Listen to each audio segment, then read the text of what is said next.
సంతోషంగా ఉన్నాను. Friday registration పూర్తయ్యాక జైకి 150 కోట్ల ఆస్తి వస్తుంది. ఆ తర్వాత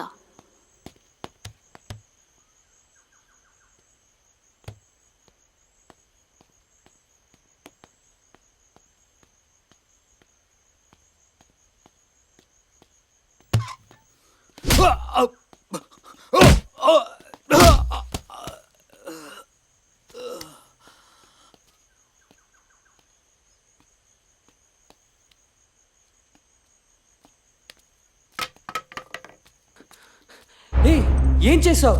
జైన్ చంపేశావా? జై రే ఏంట్రా, ఏంటి అంత ప్రేమ? హ?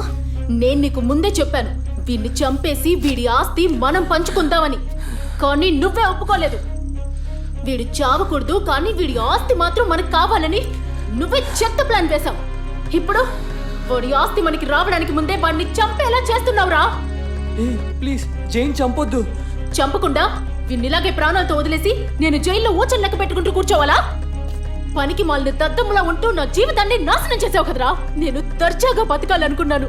ప్రతి ప్లాన్ ఎంతో కష్టపడి ఎన్నో రోజులు పోరాడి ఇంకో 2 రోజుల్లో 150 crores మన చేతికి వచ్చిండేవి. అంతా పోయింది, పోయింది, నాశనం అయిపోయింది, పోయింది. రేయ్, ఒకటి మంచోడిలా ఉండు లేదా చెడ్డోడిలా ఉండు.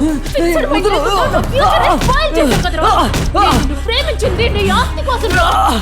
ఆస్తి లేనప్పుడు నువ్వెందుకురా నాకు?